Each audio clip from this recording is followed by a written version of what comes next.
Hello friends, good morning. कैसे हैं आप लोग? Welcome to Unacademy let's crack UPSC CSE Hindi. स्मी चंचल कुमार शर्मा और भारत के संविधान राज व्यवस्था की हमारी इस सीरीज में आप सभी का एक बार फिर से स्वागत है। अभी 8 सेशन हमारे हो चुके हैं, आज हमारा 9वां सेशन है। कल हम लोग डिस्कस कर रहे थे भारत के संविधान की प्रस्तावना के बारे में, प्रीएम्बल ऑफ द कॉन्स्टिट्यूशन के बारे में कल हम लोगों ने डिस्कस किया। हमने देखा कि किस प्रकार से प्रस्तावना संविधान का एक बहुत ही महत्वपूर्ण भाग है, एक परिचय पत्र है, इंट्रोडक्शन है, भूमिका है। इसका महत्व क्या है, इसके एक एक शब्दों का मतलब क्या है, अर्थ क्या है। इसके सारे शब्द अपने आप में बहुत ही गहन और व्यापक अर्थ समेटे हुए हैं। तो हमने इसके एक एक शब्द का अर्थ देखा। इसी के साथ प्रस्तावना में संशोधन की संभावना, प्रस्तावना में संशोधन जो हुआ है अभी तक एकमात्र वो, तो सारा के सारा डिस्कशन हम लोगों ने प्रस्तावना को लेकर कर लिया था। अध्याय 4 जो है इस पुस्तक का हमारा कल कंप्लीट हुआ, कल पूरा हुआ। आज के सेशन में हम लोग इस किताब के अध्याय 5 chapter 5 union and it's territory, Bharat के संविधान का ये भाग 1 है। संघ और उसका राज्य क्षेत्र के बारे में चर्चा करेंगे, अनुच्छेद 1 से लेकर 4 तक। कुल 4 अनुच्छेद है जमा, जिनमें भारत के संविधान में संघ और उसके राज्य क्षेत्र के बारे में चर्चा की गई है। इसमें आपको ये समझ में आ जाएगा कि किस प्रकार से संघ भारत में जो बना है वो कैसे बना है, राज्यों के गठन पुनर्गठन से संबंधित क्या नियम है, क्या शक्तियां हैं संसद की, क्या अधिकार है, क्या सीमाएं हैं, क्या शर्तें हैं, और फिर भारत में राज्य पुनर्गठन का इतिहास कि जब भारत का संविधान लागू हुआ तब से लेकर आज तक भारत में राज्य पुनर्गठन का क्या इतिहास रहा है। ये सब कुछ आज के सेशन में हम लोग डिस्कस करेंगे। लास्ट तक आप सेशन को देखेंगे तो भारत में संविधान का भाग 1 जो है वो आपका पूरा क्लियर हो जाएगा। नॉर्मली यहाँ पर स्टूडेंट्स को अनुच्छेद 2 और अनुच्छेद 3 में बहुत कंफ्यूजन होता है, क्योंकि 2 भी संसद को अधिकार देता है कि राज्यों का प्रवेश और स्थापना करे, वो 3 संसद को अधिकार देता है राज्यों के पुनर्गठन से जुड़े हुए अधिकारों को लेकर। तो उसके बारे में भी चर्चा करेंगे। हाँ बिल्कुल, डेली ये क्लास 12 बजे होती है, 12 बजे से 1:30 या 2 बजे तक। आप लोग जो पूरा लक्ष्मीकांत पढ़ना चाहते हैं मेरे साथ डिटेल में लाइन बाय लाइन, वो इस सेशन को डेली अटेंड कर सकते हैं। तो चलिए शुरुआत करते हैं सेशन की। एक बार फिर से सभी को नमस्कार, जय हिंद। फर्स्ट ऑफ ऑल पहले आप मुझे बताइए, आपको मेरी आवाज सुनाई दे रही है?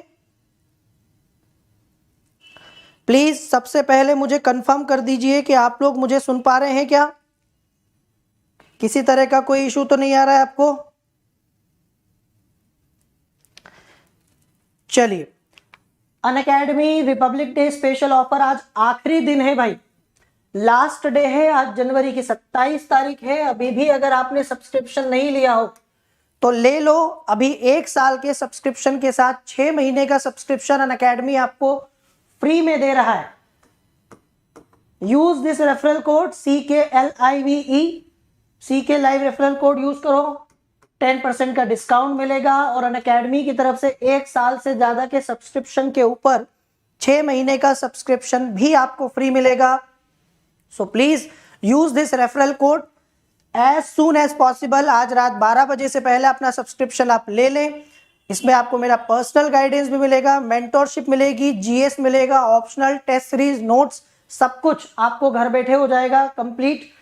आइकॉनिक सब्सक्रिप्शन भी आप ले सकते हैं। अगर आपको एक पर्सनल कोच चाहिए डेली आंसर राइटिंग की प्रैक्टिस के साथ, तो आप लोग अनअकैडमी का आइकॉनिक सब्सक्रिप्शन भी ले सकते हैं। इसमें कुछ एक्स्ट्रा फैसिलिटीज मिल जाती है आपको, नहीं तो आप नॉर्मल प्लस सब्सक्रिप्शन लीजिए। बट रेफरल कोड आपको जो यूज करना है वो है CKLIVE। ये मेरा रेफरल कोड है CK लाइव, 10% डिस्काउंट मिलेगा आपको। लोन फैसिलिटी भी है, अगर आप लोग एक बार में पे नहीं कर सकते तो लोन के थ्रू भी आप अपना सब्सक्रिप्शन ले सकते हैं। अनअकैडमी आपको एक बढ़िया अपॉर्चुनिटी देता है कि आप बिना किसी ब्याज के 12 महीने में अपना सारा पैसा पे कर सकते हैं लोन के थ्रू, और उसमें भी आप मेरा कोड यूज करके अप्लाई कर सकते हैं। चलिए तो स्टार्ट करते हैं आज का हमारा सेशन, पार्ट चैप्टर 5 संघ और इसका क्षेत्र, यूनियन एंड इट्स टेरिटरी। जैसा कि मैंने आपसे कहा कि ये हमारे संविधान का पहला भाग है। हमारे संविधान की शुरुआत, भारत के संविधान की शुरुआत यहीं से होती है। इसमें अनुच्छेद 1 से लेकर 4 तक 4 अनुच्छेद है कुल पूरे भाग में, और इस भाग का नाम है संघ और उसका राज्य क्षेत्र। एक एक करके समझने की कोशिश करते हैं।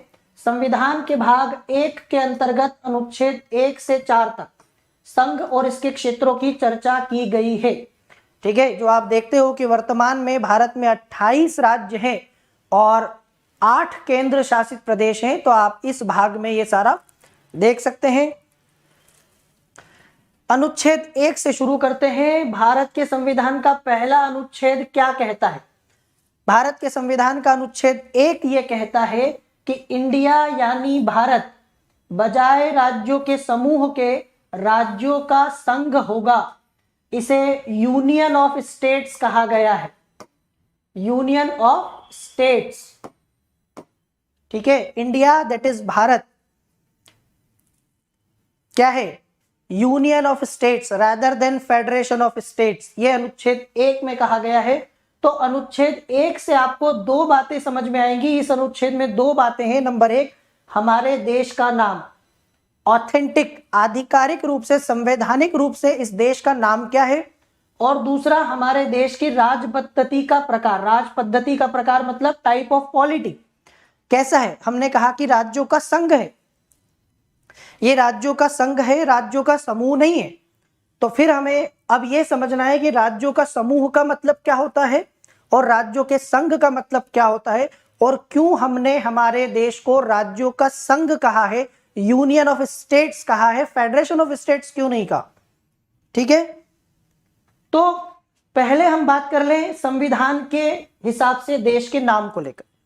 संविधान सभा जब इस देश का संविधान लिख रही थी तो इस देश के नाम को लेकर थोड़ा सा एक विवाद था कि हम इस देश का नाम क्या रखें। एक्चुअली क्या है कि एक नाम तो परंपरागत रूप से चला आ रहा है हमेशा से, जिसे हम लोग जानते हैं भारत। आप सभी जानते हैं दुष्यंत और शकुंतला का जो पुत्र था भरत, उसके नाम पर इस देश का नाम पड़ा है भारत। तो हम जानते हैं वो परंपरागत नाम रहा है। और दूसरा इसका आधुनिक नाम इंडिया है ना, आज कभी ये इंडिया के नाम से भी जाना जाता है। तो कुछ सदस्यों ने यह सलाह दी कि इसका जो परंपरागत नाम चला आ रहा है प्राचीन काल से भारत, वो रहने दिया जाए, जबकि कुछ ने कहा कि नहीं, अब चूंकि समय बदल गया है तो नया नाम दिया जाए, इंडिया रखा जाए। तो इस तरह संविधान सभा ने दोनों को स्वीकार कर लिया, मतलब संविधान सभा ने भारत को भी स्वीकार कर लिया, इंडिया को भी स्वीकार कर लिया। तो इंडिया जो कि भारत हो गया। ठीक है, ये हमारे देश के संविधान के हिसाब से हमारा आधिकारिक नाम हो गया। दूसरा, हमने इस देश को संघ बताया है। हमने कहा कि ये राज्यों का संघ है, संघ को हमने कहा कि ये यूनियन है। हालांकि संविधान का ढांचा संघीय है। डॉक्टर अंबेडकर से ये पूछा गया कि चूंकि डॉक्टर अंबेडकर के बारे में आप सब जानते हो कि वो प्रारूप समिति के अध्यक्ष थे और इस संविधान के निर्माण में उनका अपना एक बड़ा महत्वपूर्ण योगदान रहा है। तो डॉक्टर अंबेडकर से पूछा गया कि आपने राज्यों का संघ क्यों लिखा, आपने राज्यों का समूह क्यों नहीं लिखा, फेडरेशन ऑफ स्टेट्स क्यों नहीं लिखा। तो डॉक्टर अंबेडकर ने कहा कि हम समूह नहीं लिखे क्योंकि हम समूह है ही नहीं। भारत को राज्यों का संघ इसलिए लिखा गया है क्योंकि यहां पर 2 बातें आपको समझनी है। नंबर 1, तो ये जो भारत का संघ बना है ये राज्यों के बीच किसी प्रकार के समझौते का परिणाम नहीं है। समझौते को इंग्लिश में हम कहेंगे अग्रीमेंट। जैसे अमेरिका में हुआ, अमेरिका में अलग अलग राज्यों ने क्या किया, आपस में मिलके एक संघ बनाया। ठीक है, आपस में मिलके एक समझौता किया, एक एग्रीमेंट किया, और उसके बाद में वो बना संयुक्त राज्य America, United states of America. लेकिन भारत के केस में ऐसा नहीं है। भारत में इस तरह का आपने देखा कि जब देश आजाद हुआ तो हमारे यहाँ पर ऐसा कोई समझौता नहीं हुआ कि चलो मिलके एक देश का निर्माण करते हैं, एक संयुक्त राज्य भारत का निर्माण करते हैं, ऐसा तो था ही नहीं। तो कोई समझौता या कोई एग्रीमेंट नहीं हुआ जैसे अमेरिका में हुआ। और दूसरा कि राज्यों को संघ से अलग होने का अधिकार नहीं है। दूसरी चीज यह है कि कोई भी राज्य भारत से अलग नहीं हो सकता। मतलब वो बोले कि हम थक गए भारत में, हमें बाहर जाना है, हमें अलग जाना है, अलग होना है इस देश से, ये पॉसिबल नहीं। जो देश हमने बनाया है, जो एकीकरण हुआ है इस देश का, ये अखंड है। अब इसको आप बांट नहीं सकते, तोड़ नहीं सकते। तो इस देश में संघ कहने के पीछे उन्होंने दो कारण बताए, सबको समझ में आ गया होगा। पहला तो हमने कोई एग्रीमेंट नहीं किया, राज्यों ने कोई समझौता नहीं करके देश बनाया है, और कोई अलग होने का अधिकार भी नहीं रखता है। यह संघ है और संघ कभी विभक्त नहीं हो सकता। समूह और संघ में यही अंतर है। जब हम समूह की बात करते हैं तो समूह, जैसे आप किसी ग्रुप से जुड़े, आप किसी व्हाट्सएप ग्रुप से जुड़ते हैं, तो आपको मान लीजिए कि बहुत सारे ग्रुप्स व्हाट्सएप पर बनते रहते हैं, आपको किसी ने अपने ग्रुप से जोड़ लिया, ठीक है। आपका मान लीजिए कि कोई स्टडी का, पढ़ाई का कोई ग्रुप बना हुआ है, आप यूपीएससी की तैयारी कर रहे हैं, तो यूपीएससी की तैयारी करने वाले कुछ लोगों ने एक ग्रुप बनाया, एक समूह बनाया व्हाट्सएप पर, और आपको भी उसमें ऐड कर लिया। अब आप ऐड हो गए क्योंकि आपको लगा कि ये यूपीएससी की तैयारी करने वाला ग्रुप है, काम आएगा, कुछ मटेरियल मिलेगा, कुछ नोट्स मिलेंगे, कुछ काम की चीजें आएंगी हमारे पास, तो आप उसमें ऐड हो गए। अब मान लीजिए कि आपने 2-4 दिन में देखा कि यहाँ तो पढ़ाई को छोड़कर कुछ और ही चल रहा है। यहाँ दिन भर सुबह शाम जो है जोक्स भेजे जा रहे हैं, इधर उधर के मीम्स भेजे जा रहे हैं, टाइम पास हो रहा है, एक दूसरे का हालचाल पूछा जा रहा है, मतलब पढ़ाई को छोड़कर सब हो रहा है, पढ़ाई साइड में हो गई है। तो आप क्या करिएगा, क्या करेंगे हम लोग? तो हम उस ग्रुप को लेफ्ट कर देंगे ना। अगर आप ईमानदारी से पढ़ने वाले बच्चे हैं, आपको नहीं समझ में आ रहा है, अच्छा नहीं लग रहा, आप छोड़ दोगे, आप लेफ्ट हो जाओ। अगर सब कुछ पढ़ाई के नाम पर हो रहा है और पढ़ाई ही हो रही है, कुछ नहीं हो रहा है पढ़ाई के अलावा, सीरियस है सारे बच्चे, तो आप उसमें बने रहेंगे। तो समूह का ऐसा ही होता है। ग्रुप में ऐसा होता है कि जब तक आपको अच्छा लगता है आप रहिए, आपको नहीं ठीक लगता है आप अलग हो जाइए, चले जाइए।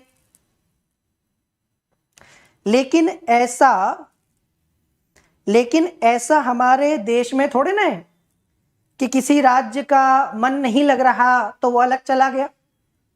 कोई अलग हो ही नहीं सकता। हम वही आपको समझाने की कोशिश कर रहे हैं कि ये देश एक संघ है, क्योंकि इससे अलग होने का अधिकार किसी को नहीं। पहली बात तो कोई एग्रीमेंट नहीं हुआ था इसको बनाने के लिए, और न ही कोई इससे अलग होके जा सकता है बाहर। जो भी है, जैसा भी है, अब रहना तो यही पड़ेगा। Is that clear? आ गया समझ में?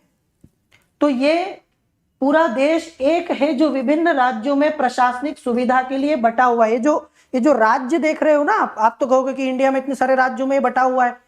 तो भाई बटा हुआ है तो ये प्रशासनिक सुविधा के लिए, इसको बहुत ज्यादा सीरियस लेने की जरूरत नहीं है। जब चाहे इनमें से किसी भी राज्य का नक्शा गायब किया जा सकता है।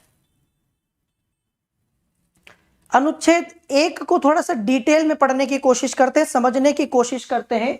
अनुच्छेद 1 के अनुसार टेरिटरी ऑफ इंडिया जो है ना, भारतीय क्षेत्र, इसको 3 श्रेणियों में बांटा जा सकता है। मतलब अगर आप कहें भारत क्षेत्र के, टेरिटरी ऑफ इंडिया, जैसे with in the territory of India, Bharat के राज्य क्षेत्र के भीतर, तो राज्य क्षेत्र का क्या मतलब है?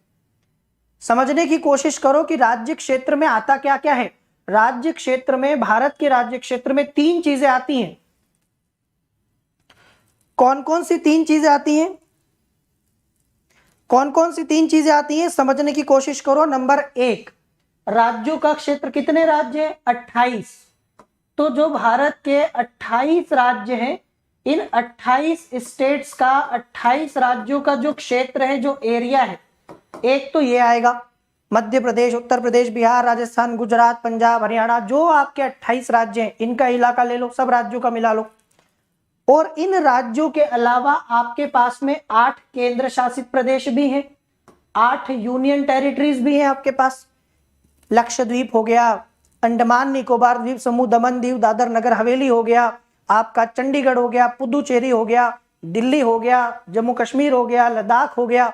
तो ये जो 8 केंद्र शासित प्रदेश हैं, इनका इलाका भी, जब मैं जम्मू कश्मीर कह रहा हूं तो वो यहां नहीं आएगा, वो यहां आएगा। जब मैं मध्य प्रदेश कह रहा हूं तो वो यहां नहीं आएगा, यहां आएगा। तो इसमें राज्यों का क्षेत्र है, 8 केंद्र शासित प्रदेशों का क्षेत्र है, और क्या है? और भविष्य में यदि हमारा देश किसी दूसरे इलाके को अधिग्रहित करे, एक्वायर कर ले, हमारे देश में शामिल कर ले, तो वो भी भारत का राज्य क्षेत्र माना जाएगा। ये सिर्फ वर्तमान की बात नहीं है, वर्तमान के साथ साथ भविष्य की भी।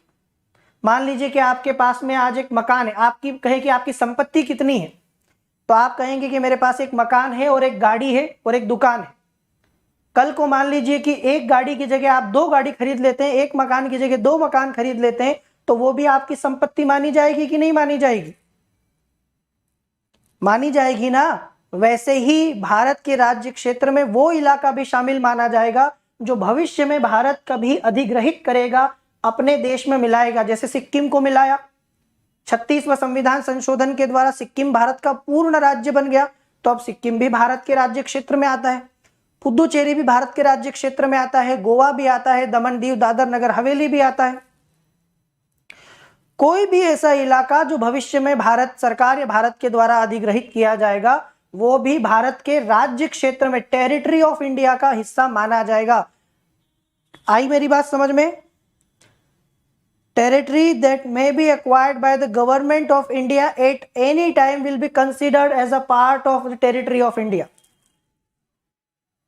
ओके, तो राज्यों का क्षेत्र, संघ क्षेत्र और ऐसा क्षेत्र जिन्हें किसी भी समय भारत सरकार द्वारा अधिग्रहित किया जा सकता है। अब जरा ये बताओ, कल मैंने आपको एक शब्द का मतलब बताया था, संप्रभु, याद है ना आपको?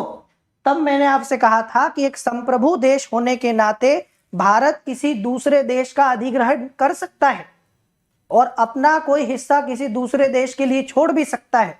तो अगर अधिग्रहण होगा तो आपको यह ध्यान रखना है कि भारत राज्य क्षेत्र में ये तीनों आएंगे। अगर मैं कहूं भारत संघ, अब जरा देखना, भारत संघ और भारत राज्य क्षेत्र में क्या अंतर है? टेरिटरी ऑफ इंडिया और यूनियन ऑफ इंडिया में क्या अंतर है? अगर मैं कहूं भारत संघ, तो उसमें सिर्फ 28 राज्यों के इलाके, 28 राज्य और केंद्र शामिल है, बस 28 राज्य और केंद्र बस। और अगर मैं कहूं भारत राज्य क्षेत्र, तो फिर आप देखोगे उसमें ये तीनों शामिल है। Is that clear? तो हमेशा ध्यान रखना, भारत संघ से भारत राज्य क्षेत्र ज्यादा विस्तृत होता है। तो ये हो गया अनुच्छेद 1, और अनुच्छेद 1 में ये 3 तरह के क्षेत्र आते हैं। राज्यों और संघ शासित राज्यों के नाम, उनके क्षेत्र विस्तार को संविधान की पहली अनुसूची में दर्शाया गया है। जिस दिन मैं आपको संविधान की अनुसूचियां पढ़ा रहा था, ठीक है, आ रहा है समझ में? जिस दिन मैं आपको संविधान की अनुसूचियां पढ़ा रहा था, तो पहली अनुसूची मैंने आपको बताई थी भारत के संविधान की, जिसमें हमारे राज्यों और केंद्र शासित प्रदेशों के नाम है ना, उनका क्षेत्र है। तो पहली अनुसूची में संविधान में ही आपको मिलेगा। इस वक्त हमारे देश में 28 राज्य हैं और 8 केंद्र शासित प्रदेश हैं। अब ये कैसे बने, ये हम लोग बात करेंगे, एक डिस्कशन हम लोग करेंगे कि कैसे भारत में 28 राज्य और 8 केंद्र शासित प्रदेश बने हैं अभी तक। पुनर्गठन का पूरा इतिहास मैं आपको बताऊंगा आज। तो राज्यों के संदर्भ में संविधान के उपबंध की जो व्यवस्था है वो सभी राज्यों पर समान रूप से लागू है। वैसे तो भाग 6, संविधान का जो भाग 6 वो भारत के सारे राज्यों पर, 28 के 28 राज्यों पर लागू होता है। फिर भी हमारे संविधान में एक भाग 21, ये मैंने आपको उस दिन बताया था, भाग 21 अस्थायी और संक्रमणशील उपबंध है। इसमें भाग 21 के अंतर्गत कुछ राज्यों के लिए विशेष उपबंध है। कौन कौन से राज्य? महाराष्ट्र, गुजरात, नागालैंड, असम, मणिपुर, आंध्र प्रदेश, तेलंगाना, सिक्किम, मिजोरम, अरुणाचल, गोवा, कर्नाटक। अनुच्छेद 371 को पढ़िएगा। भारत के संविधान के अनुच्छेद 371 में ये प्रावधान दिए गए हैं, अलग अलग राज्यों के लिए विशेष प्रावधान किए गए हैं, और ये भाग 21 में मिलेगा आपको पूरा मामला। इसके अतिरिक्त हमारे संविधान की जो 5वीं और 6ठी अनुसूचियां हैं, 5वीं अनुसूची मैंने आपको बताया, 6ठी अनुसूची मैंने आपको बताया था, उसके अनुसार अनुसूचित जाति और जनजातीय क्षेत्रों के प्रशासन के लिए भी संविधान में विशेष उपबंध किए गए। जैसे 6ठी अनुसूची में असम, मेघालय, त्रिपुरा, मिजोरम। 6ठी अनुसूची में 4 राज्यों के लिए विशेष प्रावधान है, असम, मेघालय, त्रिपुरा, मिजोरम। और हाल ही में अरुणाचल प्रदेश भी चाहता है कि 6ठी अनुसूची में उसको शामिल किया जाए। एक करंट का क्वेश्चन है, अरुणाचल प्रदेश की विधानसभा ने अभी पिछले वर्ष एक प्रस्ताव पारित किया कि हमें भी 6ठी अनुसूची में दर्जा दिया जाए, विशेष राज्य का शामिल किया जाए। तो उससे जुड़ा हुआ क्वेश्चन हो सकता है इस बार आपको प्रीलिम्स में पूछा जाए। छठी अनुसूची में संसद साधारण बहुमत से संशोधन कर सकती है, मतलब इसके लिए विशेष बहुमत की जरूरत नहीं है। तो संसद यदि चाहे तो मात्र एक साधारण बहुमत से प्रस्ताव पारित करना पड़ेगा और अरुणाचल प्रदेश भारत के संविधान की छठी अनुसूची में शामिल हो जाएगा, पर यह संसद के ऊपर है। तो ये कुछ विशेष प्रावधान 5वीं अनुसूची में भी है, छठी में भी है, भाग 21 में कुछ राज्यों के लिए विशेष प्रावधान है। अब आपको यह ध्यान रखना है कि भारत के क्षेत्र मतलब टेरिटरी ऑफ इंडिया जो है वो भारत का संघ शब्द से ज्यादा व्यापक अर्थ समेटे हुए। अभी मैंने आपको बोला था कि 2 शब्द हैं और दोनों शब्दों को एकदम क्लियर करो। एक यूनियन ऑफ इंडिया भारत का संघ, दूसरा टेरिटरी ऑफ इंडिया भारत का राज्य क्षेत्र। दोनों में क्या डिफरेंस है? अभी मैंने आपको बताया था कि भारत के क्षेत्र में या भारत के राज्य क्षेत्र में राज्य भी है 28, 8 केंद्र शासित प्रदेश भी है और भविष्य में हमारे द्वारा लिया जाने वाला क्षेत्र भी है। लेकिन जब मैं सिर्फ भारत संघ कहता हूं, भारत संघ में सिर्फ भारत के राज्य शामिल है। 28 राज्य का जो क्षेत्र है ये भारत संघ का हिस्सा है। समझ में आया आपको? ये अपने दिमाग में आप क्लियर करिए, इसको आप लोग समझ लीजिए अच्छे से। पहले में न केवल राज्य बल्कि संघ राज्य मतलब 8 केंद्र शासित प्रदेश भी आते हैं उसमें, और वो क्षेत्र जिन्हें केंद्र सरकार द्वारा भविष्य में कभी भी अधिग्रहित किया जा सकता है शामिल है। संघीय व्यवस्था में राज्य इसके सदस्य हैं और केंद्र के साथ शक्तियों के बंटवारे में हिस्सेदार हैं। जब हम भारत संघ की बात करते हैं, अच्छा किसी को कोई कंफ्यूजन तो नहीं बचा? अगर आपको अभी भी कंफ्यूजन है तो मैं एक बार फिर बता देता हूं। संघ शब्द छोटा अर्थ मान लिया हुआ है, राज्य क्षेत्र में बड़ा अर्थ है क्योंकि उसमें केंद्र के साथ साथ राज्यों के साथ साथ यूनियन टेरिटरीज भी आती हैं। ठीक है, तो केंद्र और राज्यों के बीच में शक्तियों का बंटवारा है 7वीं अनुसूची में। दूसरी तरफ केंद्र शासित क्षेत्र और केंद्र द्वारा अधिग्रहित क्षेत्र में सीधे केंद्र सरकार का प्रशासन चलता है। आप जो 8 केंद्र शासित प्रदेश देखते हो इनका नाम केंद्र शासित प्रदेश क्यों पड़ा? नाम से ही समझ में आ जाएगा कि केंद्र का शासन चलता है। यहाँ केंद्र द्वारा शासित प्रदेश को ही तो केंद्र शासित प्रदेश कहेंगे। तो यहाँ केंद्र सरकार का ही सारा के सारा शक्ति चलता है पूरा। एक संप्रभु राज्य होने के नाते भारत अंतर्राष्ट्रीय कानूनों के तहत विदेशी क्षेत्र का अधिग्रहण भी कर सकता है। ये एक संप्रभु देश की पहचान है। एक संप्रभु देश जो है वो कुछ कानूनों के दायरे में रहकर दूसरे इलाकों का क्षेत्रों का अधिग्रहण कर सकता है, या तो वो संधि करके ले ले या खरीद कर या उपहार के स्वरूप या लीज पर जैसा भी हो, या फिर वो जीत कर किसी इलाके को जीत कर भी कोई इलाका अपने अंदर शामिल कर सकता है। उदाहरण के लिए जब भारत का संविधान लागू हुआ तो उसके बाद भारत ने कुछ विदेशी क्षेत्रों का अधिग्रहण किया, जैसे दादर नगर हवेली, दमन दीव आपको पता है पुर्तगालियों के पास था। गोवा ये भी पुर्तगालियों के अधीन आता था। दमन और दीव भी पुर्तगालियों के पास था। पुदुचेरी फ्रांसीसियों के पास था और सिक्किम में चोग्याल का शासन था। 36वां संविधान संशोधन 1975 ने सिक्किम को भारत में एक पूर्ण राज्य का दर्जा दिया। तो इसको हम लोग बाद में देखेंगे, लेकिन फिलहाल के लिए आपको इतना समझना है कि भारत में ये एक शक्ति है कि हम लोग चाहें तो हम लोग अधिग्रहित कर सकते हैं किसी विदेशी क्षेत्र को, कोई दिक्कत तो नहीं। अब मैंने आपको अनुच्छेद 1 पूरा बता दिया है। अनुच्छेद 1 कितना डिटेल में है? अनुच्छेद 1 खाली बच्चे ये पढ़ते हुए निकल जाते हैं कि भारत इंडिया जो कि भारत है बजाय राज्यों के समूह के राज्यों का संघ होगा, इससे ज्यादा वो नहीं पढ़ते। लेकिन अनुच्छेद 1 में आपको कितनी सारी काम की चीजें समझ में आ गई। अब अनुच्छेद 2 की बात करते हैं। अनुच्छेद 2 क्या करता है? अनुच्छेद 2 जो है संविधान का संसद को यह शक्ति देता है कि हमारे देश की संसद कानून बनाकर, ऐसा बिना कानून बनाए नहीं, इसके लिए कानून तो बनाना पड़ेगा, विधि बनानी पड़ेगी। विधि द्वारा ऐसे शर्त जिसको वो ठीक समझे संघ में नए राज्यों का प्रवेश या उनकी स्थापना कर सकेगी। तो संसद के पास में यह अधिकार है कि वही संघ में नए राज्यों का प्रवेश, और संघ फिर बोल रहा हूं, संघ का मतलब 28 राज्य, 28 राज्य में बाहर से किसी को एंट्री देनी हो तो 28 राज्य, संघ का मतलब हो, एक शब्द से ही पूरा मीनिंग क्लियर हो जाएगा। यहां लिखा है संघ में प्रवेश दे सकेगी। संघ में प्रवेश देने का मतलब है कि संघ में जो 28 राज्य है और बाहर से किसी 29वें राज्य को ऐड करना हो, जैसे अंडमान निकोबार को एक राज्य बना के 29वां राज्य बनाना हो, लक्षद्वीप को एक 29वां राज्य बनाना हो भारत का और इस संघ में एंट्री देनी हो, तो ऐसा अनुच्छेद 2 के तहत होता है। किसके द्वारा? अनुच्छेद 2 संसद को यह शक्ति देता है कि वो एक कानून बनाएगा और कानून बनाने की कुछ शर्त वगैरह निर्धारित करेगा, टर्म्स एंड कंडीशंस, और उन शर्तों पर वो नए राज्यों को संघ में प्रवेश देगा। जैसे आप कभी किसी एसोसिएशन से जुड़ना चाहें तो उस एसोसिएशन के कुछ टर्म्स एंड कंडीशंस होती है ना, और आप अगर उनके लिए राजी हैं तो आपको उस एसोसिएशन में जोड़ लिया जाएगा।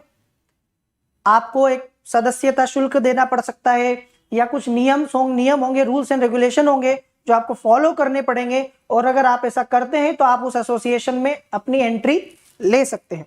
ऐसा ही संसद जो है तय करेगी, और संसद संघ में नए राज्यों को प्रवेश दे सकती है, एंट्री दे सकती है या उनकी स्थापना कर सकती है।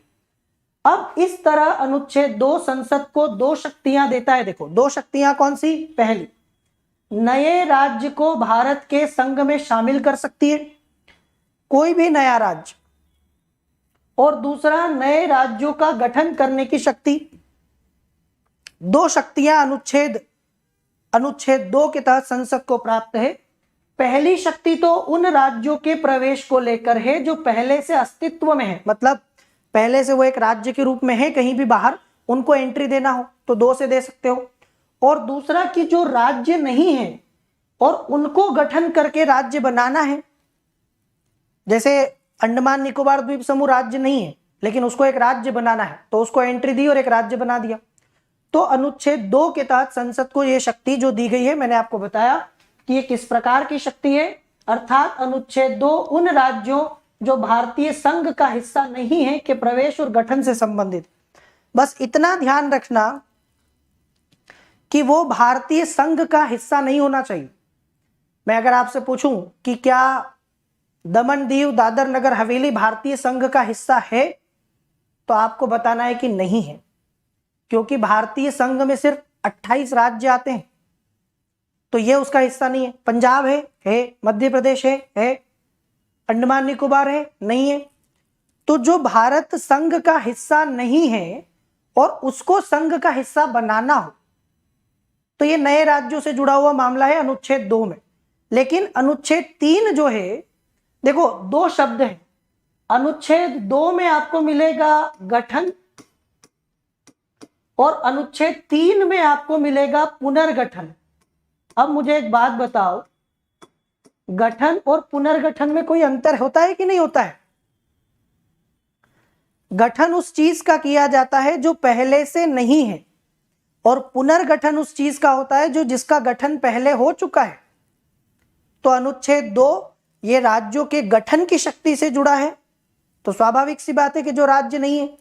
और अनुच्छेद 3 पुनर्गठन से जुड़ा है, रीऑर्गेनाइजेशन से जुड़ा हुआ है, तो स्वाभाविक सी बात है कि ये पहले से गठित है। तो जो राज्य अस्तित्व में हैं, जिनका गठन कभी न कभी पहले हो चुका है, अगर उनसे जुड़ा कोई मामला है तो वह अनुच्छेद 3 में आएगा। बस इतना ही तो समझना है कि अनुच्छेद 2 में गठन है और अनुच्छेद 3 में पुनर्गठन है।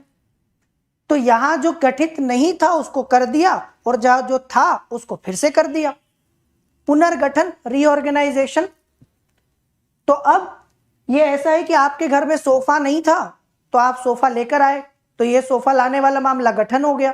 और आपके घर में पहले से सोफा है और आपने उस सोफे को इधर से उठा के इधर खिसका दिया, आपने उस सोफे के 2 भाग करके इधर रखवा दिया, एक उधर रखवा दिया, ये क्या है? ये पुनर्गठन। तो ये नया सोफा है और ये पुराना सोफा है, उसी को हम एडजस्ट कर रहे हैं। तो अनुच्छेद 3 भारतीय संघ के नए राज्यों के निर्माण या वर्तमान राज्यों में परिवर्तन से संबंधित है। मतलब ये उन राज्यों से जुड़ा है जो अस्तित्व में हैं, जो नहीं है उसके लिए अनुच्छेद 2 और जो है उसके लिए अनुच्छेद 3। अब मैं आपको बताऊंगा कि अनुच्छेद 3 में भारतीय संघ के नए राज्यों की पुनर्सीमन की या पुनर्गठन की संसद की शक्ति क्या है। अनुच्छेद 3 में संसद को यह शक्ति दी गई है कि वो भारत के संघ के राज्यों का पुनर्गठन करे। Is that clear? आगे समझ में? अब देखो अनुच्छेद 3 में आपको एक फॉर्मूला दे रहा हूं मैं, हमेशा याद रखना, और ये फॉर्मूला है फिदा। देखो FIDA,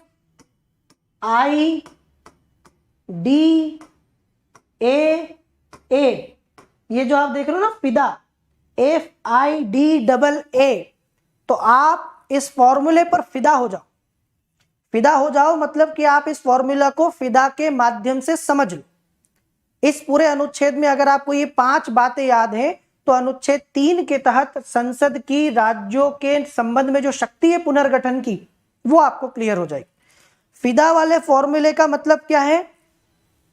फिदा में आपको 5 अक्षर दिखाई दे रहे होंगे, FIDAA, और इन पांचों का मतलब क्या है? F for formation, I for increase, D for diminish, A for alter, और आखिरी वाला भी ऑल्टर है। मतलब संसद अनुच्छेद 3 के तहत किसी राज्य का फॉर्मेशन मतलब गठन कर सकती है, 2 राज्यों को तोड़कर एक राज्य से दूसरे राज्य को बनाकर तो गठन कर सकती है। आई मतलब इंक्रीज, किसी राज्य के क्षेत्र को बढ़ा सकती है। इंक्रीज करना मतलब वृद्धि करना, इंक्रीज करना मतलब वृद्धि करना, ठीक है। तो फिदा में दूसरा आई जो है वो इंक्रीज वाला है। डी वाला मतलब होता है डिमिनिश, किसी राज्य का क्षेत्र कम करना, घटाना या कम करना जो है वो डिमिनिश कहलाता है। और ऑल्टर का मतलब होता है परिवर्तन करना। ऑल्टर करना मतलब चेंज करना, किसी राज्य की सीमा में परिवर्तन करना या किसी राज्य के नाम में परिवर्तन करना। तो अगर आपको ये FIDAA समझ में आ रहा है, ठीक है, तो आपको पूरा के पूरा अनुच्छेद 3 समझ में आ जाए, कुछ भी नहीं। कभी कभी चीजों को हल्के फुल्के समझने की भी कोशिश किया करो। ऐसा जरूरी नहीं है कि हर चीज को एकदम कड़क होकर गंभीरता के साथ समझने की कोशिश करें। तो अब हमें देखना है इसका मीनिंग, जो मैंने आपको बताया, इसको और डिटेल में समझने की कोशिश करते हैं कि आखिर ये फॉर्मूला कहता क्या है। देखो, पहला तो F, किसी राज्य में से उसका राज्य क्षेत्र अलग करना, या 2 या अधिक राज्यों को या राज्यों के भागों को मिलाकर या किसी राज्य क्षेत्र को किसी राज्य के साथ मिलाकर नए राज्य का निर्माण करना। मान लो कि मध्य प्रदेश से अलग करके छत्तीसगढ़ का निर्माण करना हो, आंध्र प्रदेश से अलग करके तेलंगाना का निर्माण करना हो, या मध्य प्रदेश महाराष्ट्र के राज्य से कुछ भाग तोड़ के एक नया राज्य बनाना हो, तो ये सब कहलाएगा फॉर्मेशन, किसी नए राज्य का गठन। दूसरा, किसी राज्य के क्षेत्र को बढ़ाना हो, जैसे किसी राज्य का एरिया छोटा पड़ रहा हो, मान लीजिए कि गोवा छोटा सा है, भारत का सबसे छोटा राज्य क्षेत्रफल में गोवा, तो गोवा का क्षेत्रफल थोड़ा सा बढ़ाना हो सरकार को कि नहीं गोवा छोटा पड़ता है तो गोवा को थोड़ा सा बढ़ा लो, तो उस क्षेत्रफल को जो बढ़ाया जा रहा है वो भी इसी अनुच्छेद से होगा, गोवा का क्षेत्रफल ऐसे ही बढ़ेगा।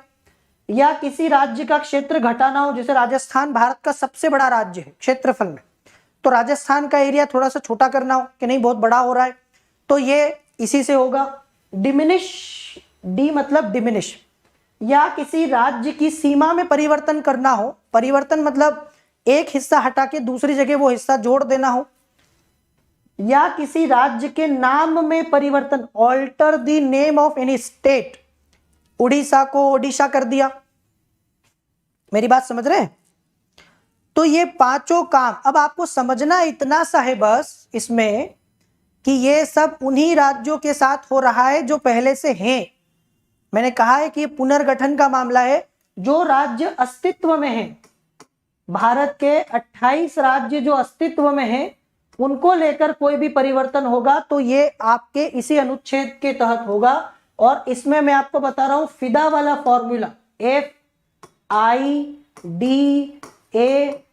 और ये फिदा वाला फॉर्मूला हमेशा याद रखिएगा, क्योंकि अगर आपको ये याद है तो आपको पूरा अनुच्छेद 3 अच्छे से याद है। चलिए, ये हो गया अनुच्छेद 3। लेकिन इस मामले में आपको यह ध्यान रखना है कि 2 शर्तों का पालन करना पड़ेगा। अनुच्छेद 3 जो है, इसके तहत आप किसी भी राज्य में कोई भी पुनर्गठन करो, यहां तक कि नाम भी बदलना हो, तो 2 शर्तों का पालन करना पड़ता है। 2 शर्तें कौन सी, ध्यान से समझना। नंबर 1, उस परिवर्तन से संबंधित कोई अध्यादेश राष्ट्रपति की पूर्व मंजूरी के बाद ही संसद में पेश किया जा सकता है। मतलब इस तरह का कोई विधेयक संसद में लाने से पहले आपको भारत के राष्ट्रपति की अनुमति लेनी पड़ेगी। और ये बहुत आसान सा मामला है, जैसे धन विधेयक के मामले में पढ़ते हो कि नहीं पढ़ते हो। धन विधेयक राष्ट्रपति की अनुमति से ही संसद में लाया जा सकता है, तो पहले राष्ट्रपति की अनुमति लेनी पड़ेगी। तो राष्ट्रपति के पास जाएंगे, बोलेंगे अनुमति दो, हमें एक विधेयक लाना है किसी राज्य के पुनर्गठन का। राष्ट्रपति क्या करेंगे, उस राज्य को भेजेंगे। अनुमति देने से पहले, परमिशन देने से पहले भारत के राष्ट्रपति उस विधानसभा के पास में, उस राज्य के पास में भेजेंगे कि बता तेरी रजा क्या है, हे राज्य हम तुम्हारा पुनर्गठन करने जा रहे हैं, बता तेरी रजा क्या है, तेरी इच्छा क्या है, तेरी राय क्या है, क्या तुम चाहते हो कि हम तुम्हारा पुनर्गठन कर दें या नहीं करें। अब वो राज्य क्या करेगा, एक निश्चित समय सीमा, ये राज्य पर राष्ट्रपति फिक्स करेंगे कितने दिनों में, एक फिक्स टाइम दिया जाएगा और उस निश्चित समय सीमा के भीतर उस राज्य को बताना पड़ेगा कि उसकी रजा क्या है। ठीक है, मतलब राज्य के पास में ज्यादा टाइम नहीं है, जितना समय दिया जाएगा उतने समय के भीतर उसको बताना पड़ेगा कि वो पुनर्गठन चाहता है कि नहीं। इसके अलावा संसद की नए राज्यों के निर्माण करने की शक्ति में किसी राज्य या संघ क्षेत्र के किसी भाग को किसी अन्य राज्य या संघ क्षेत्र को मिलाकर, अथवा नए राज्य नए संघ क्षेत्र मिलाकर, या नए राज्य नए संघ क्षेत्र का निर्माण भी इसमें सम्मिलित है। तो ये मैंने आपको बता दिया पूरा के पूरा। अब वो राज्य का क्या होगा, राय मत जो भी है वो आ जाएगा। तो राष्ट्रपति उस राज्य विधानमंडल के मत को मानने के लिए बाध्य नहीं है। राष्ट्रपति के लिए कंपलसरी नहीं है कि उसकी बात को माने, मान भी सकते हैं, नहीं भी मान सकते हैं, इसे स्वीकार या अस्वीकार कर सकता है, भले ही उसका मत समय पर आ गया हो। अब होगा क्या कि जब वो राज्य बता देगा कि हमें पुनर्गठन चाहिए कि नहीं चाहिए, उसके बाद ये राष्ट्रपति को तय करना है, मतलब सरकार को तय करना है कि वो इस मामले में क्या चाहती है। जैसे आप किसी अपने बच्चे को, अपनी बिटिया को, बेटे को, पिता कोई फोटो दिखाए कि बेटा तेरे लिए एक लड़का या लड़की देखा है, बता तेरी शादी इससे करने की मेरी इच्छा है, क्या चाहते हो, आपको पसंद है कि नहीं पसंद है। अब बेटे ने फोटो ले लिया, 2 घंटे तक घूर घूर के देख रहा है उस फोटो को, समझ में नहीं आ रहा उस पिक्चर को देख के कि हाँ करूं कि ना करूं, कुछ समझ में नहीं आया, आखिर में बोल रहा है कि हाँ नहीं पसंद है मुझे। तो इसके बावजूद पिता बोले कि नहीं करूंगा तो मैं तो इसी से करूंगा, तू भले ही मना कर दे। या अगर पिता को लगता है कि ठीक है बेटे की इच्छा नहीं है तो नहीं करते हैं। तो ऐसा मामला है कि राज्य का मत आने के बाद राष्ट्रपति को तय करना होता है कि वो उस राज्य का पुनर्गठन करेंगे या नहीं करेंगे। इस मामले में राष्ट्रपति बाध्यकारी नहीं है और वो राज्य के हाथ में ज्यादा कुछ है नहीं। संशोधन संबंधी अध्यादेश के संसद में एक बार आने पर बार बार राज्य के पास भेजना जरूरी नहीं है। अब यह आपको समझ में आ गया किस प्रकार से भारत में एक नए राज्य का गठन हो सकता है। अब यह तो हो गया राज्य। केंद्र शासित प्रदेशों के मामले में तो फिर उस राज्य की विधानसभा के पास भेजने का कोई जरूरत भी नहीं होता है। इस तरह स्पष्ट है कि संविधान संसद को यह अधिकार देता है कि वह नए राज्य बनाने, उनमें परिवर्तन करने, नाम में परिवर्तन करने आदि या सीमा में परिवर्तन करने के कदम बिना राज्य की परमिशन के, अनुमति के उठा सकती। मतलब इसका मतलब यह है कि राष्ट्रपति के पास में यह शक्ति है, या हम कहें कि हमारी संसद के पास में यह शक्ति है कि वो बिना राज्यों की सहमति के भी उनका पुनर्गठन कर सकती है। हालांकि आपको थोड़ा सा बुरा फील होगा, बुरा लगेगा राज्यों के लिए कि ये तो गलत बात है, किसी की इच्छा के बिना, किसी की सहमति के बिना, कंसेंट के बिना आप कैसे कर सकते हो। लेकिन हमारा संविधान ये शक्ति संसद को देता है कि राज्य चाहे ना चाहे आप इस मामले में जो चाहो कर सकते हो, बिना राज्यों की सहमति के भी आप उनका पुनर्गठन कर सकते हो। तो इसके हिसाब से तो भारत में संविधान किसी राज्य की जो क्षेत्रीय, जो पूरा भी उसकी सीमा वगैरह है, अस्तित्व है, उसको गारंटी नहीं देता। आज आपको जो एक राज्य दिखाई दे रहा होगा बड़ा सा अच्छा सा मैप में भारत में, ऐसा जरूरी नहीं कि वो राज्य हमेशा रहे। संसद जब चाहे उस राज्य का नक्शा बिगाड़ सकती है, बदल सकती है, चेंज कर सकती है। दूसरे शब्दों में संसद अपने अनुसार भारत के राजनीतिक मानचित्र का पुनर्निर्धारण कर सकती है। Is that clear? क्योंकि राज्यों की सहमति की कोई यहां पर वैल्यू नहीं है, सहमति हो या ना हो आप कर सकते हो। इस तरह संविधान द्वारा क्षेत्रीय एकता या राज्य के अस्तित्व को गारंटी नहीं दी गई और इसीलिए भारत को कहते हैं विभक्त राज्यों का अविभाज्य संघ या अविभक्त संघ। अगर आपको ऐसा क्वेश्चन कभी मिले कि भारत को क्यों कहा गया है विभक्त राज्यों का अविभक्त संघ या विभाज्य राज्यों का अविभाज्य संघ या नश्वर राज्यों का अनिश्वर संघ, तो ऐसा क्यों कहा गया? ऐसा इसीलिए कहा गया है क्योंकि राज्य नश्वर है, राज्य विभक्त है, लेकिन ये संघ अविभक्त है। ये संघ नहीं टूट सकता, राज्य टूट सकते हैं। राज्यों का अस्तित्व परिवर्तन हो सकता है। जैसे आपने देखा होगा एक समय मध्य प्रदेश बहुत बड़ा राज्य था भारत का सबसे बड़ा राज्य था क्षेत्रफल में मध्य प्रदेश, आज दूसरे नंबर पर आ गया क्योंकि छत्तीसगढ़ अलग हो गया। भविष्य में वो और टूट जाए, हम नहीं जानते। तो हमारा संविधान राज्यों के अस्तित्व को गारंटी नहीं देता, लेकिन हाँ देश के अस्तित्व को देता है। 1950 में ये देश ऐसा ही था, आज भी ऐसा ही है, आगे भी रहेगा। कोई भाग इसका अलग नहीं हो सकता, ये टूट नहीं सकता।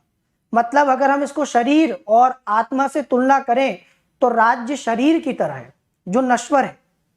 ठीक है, शरीर के अंग अलग हो सकते हैं, शरीर में कुछ भी हो सकता है, लेकिन आत्मा अमर है, आत्मा नहीं मरती। ऐसा बोला जाता है, हमारे यहाँ श्रीमद् भगवत गीता में कहा गया है कि आत्मा अमर होती है। तो वैसे ही हमारा जो संघ है ये अमर है, ये टूट नहीं सकता। लेकिन हमारे राज्य नश्वर है, हमारे राज्य टूट फूट सकते और संसद बड़े आराम से ऐसा कर सकती है। संघ सरकार राज्य को समाप्त कर सकती है, जबकि राज्य सरकार संघ को समाप्त नहीं कर सकते। अगर किसी दिन राज्य मिल जाए कि चलो भारत को ही तोड़ देते हैं, वो ऐसा नहीं कर सकते। लेकिन संसद चाहे तो वो भारत में राज्यों को आराम से तोड़ सकती है। दूसरी तरफ अगर हम अमेरिका में जाएं तो अमेरिका का मामला थोड़ा अलग है। अमेरिका में राज्यों के क्षेत्रीय एकता या उनके अस्तित्व को उनके संविधान ने गारंटी दी हुई। जैसे मैं आपको अगर एक बात बताऊं कि अमेरिका में किसी राज्य का पुनर्गठन करना हो, यहां तक कि अमेरिका में किसी राज्य का नाम भी बदलना हो, तो उस राज्य की सहमति के बिना संभव नहीं है।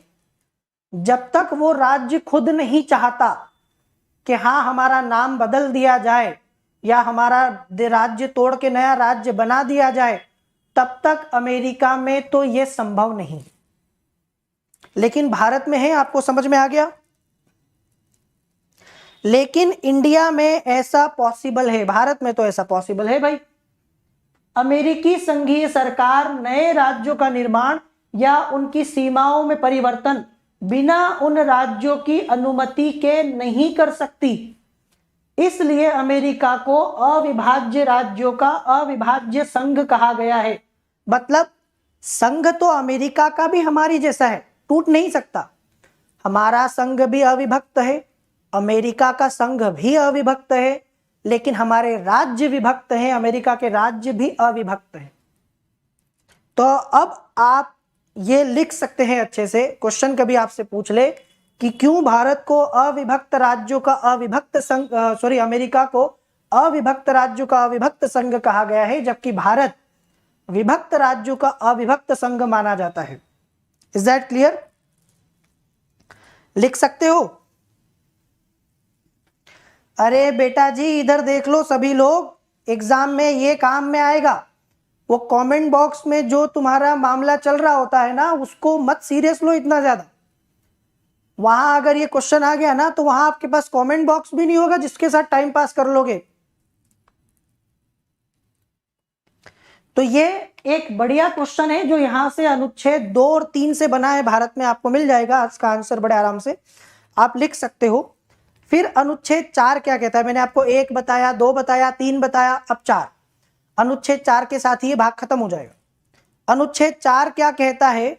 अनुच्छेद 4 ये कहता है कि संसद अगर अनुच्छेद 2 या 3 की शक्तियों का प्रयोग करेगी, कानून तो बनाना पड़ेगा। बिना कानून बनाए ना तो अनुच्छेद 2 का प्रयोग कर सकते हो, ना 3 का कर सकते हो। आप किसी राज्य का गठन करो या पुनर्गठन करो, आपको कानून तो बनाना पड़ेगा।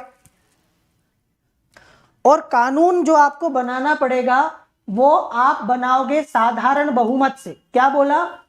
अनुच्छेद 4 ये कहता है कि आप भारत के संविधान के अनुसार राज्यों का गठन या पुनर्गठन जो भी करें, ऐसा संसद साधारण बहुमत से कर सकती है। और ये अनुच्छेद 368 के तहत संविधान का संशोधन नहीं माना जाएगा। अगर ये 368 के दायरे में आ जाता, अगर 368 के द्वारा करना पड़ता तो संसद को विशेष बहुमत की जरूरत पड़ती, अलग अलग। लेकिन ऐसा साधारण बहुमत से साधारण कानून बनाकर एक साधारण विधायी प्रक्रिया के जरिए किया जा सकता है। मैं आपको बताऊंगा जब हम लोग भाग 20 पढ़ेंगे, अनुच्छेद 368 पढ़ेंगे, तब मैं आपको बताऊंगा कि भारत के संविधान में संशोधन 3 तरीके से हो सकता है। एक, संसद साधारण बहुमत से कर सकती है, तो ये मामला वही है। संसद साधारण बहुमत से ये कानून पास करके भारत के संविधान में संशोधन कर सकती है, पहली अनुसूची में संशोधन कर सकती है। लेकिन ऐसा संविधान संशोधन 368 के दायरे से बाहर होता है, 368 के तहत संशोधन नहीं माना जाता।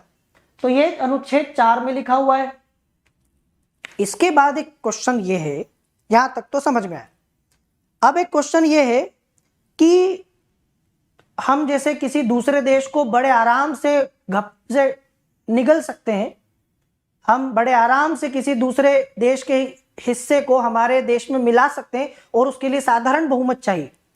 तो क्वेश्चन ये है, क्या इतनी ही आसानी से हमारे देश का कोई हिस्सा दूसरे को दे सकते हैं? मतलब अपने देश का कोई इलाका तो संसद साधारण बहुमत से, मतलब दूसरे देश का कोई इलाका तो संसद साधारण बहुमत से अपने देश में मिला सकती है। क्या उसी साधारण बहुमत से भारत का कोई हिस्सा दूसरे देश को दे सकती है? ये क्वेश्चन कब उठा? ये क्वेश्चन उठा जब एक विवाद हो गया। आजादी के बाद की बात है, जब आजादी हुई तो आपको पता है कि विभाजन हुआ था। एक व्यक्ति है सर रेडक्लिफ, जिनका आपने नाम सुना होगा। उन्होंने भारत और पाकिस्तान के बीच में एक रेखा खींची थी, बांटने की, पूरा भारत पाकिस्तान को बांट दिया। तो रेडक्लिफ सर ने जो लाइन खींची थी, उस लाइन में एक समस्या ये हो गई, क्योंकि उनको बहुत ज्यादा नॉलेज नहीं था यहाँ का। तो एक इलाका बेरूबाड़ी के नाम से जाना जाता है, जो पूर्वी बंगाल में था। मतलब वो पूर्वी बंगाल ये पाकिस्तान के हिस्से में आया था, तब बांग्लादेश तो था नहीं, तो वो आया था पाकिस्तान के हिस्से में, लेकिन वो भारत में रह गया। लाइन खींची तो वो इधर रह गया। अब पाकिस्तान ने कहा कि ये तो हमारे हिस्से का मामला है, ये इधर दो हमें, ये इधर करो। तो भारत सरकार ने कहा कि बात तो सही है, ये तो इन्हीं का है और ये मांग रहे हैं, तो दे देते हैं। इसके बाद भारत के प्रधानमंत्री नेहरू और वहां के प्रधानमंत्री नून जो थे, उनके बीच में नेहरू नून समझौता आपने पढ़ा होगा, और हमने कहा कि ठीक है देते हैं। पर एक क्वेश्चन ये आया कि क्या आप ऐसे दे दोगे? मजाक है? अपने देश का कोई हिस्सा किसी दूसरे देश को दे दोगे ऐसे ही साधारण बहुमत से? तो हमें कंफ्यूजन हो गया कि क्या सच में हो सकता है कि नहीं हो सकता है। जब भी ऐसा कोई मामला होता है तो हमारे यहाँ सुप्रीम कोर्ट के पास में बढ़िया एक ऑप्शन है हमारे पास कि सुप्रीम कोर्ट के पास चले जाओ और वो आपको एकदम पिक्चर क्लियर कर देगा कि क्या हो सकता है और नहीं हो सकता है।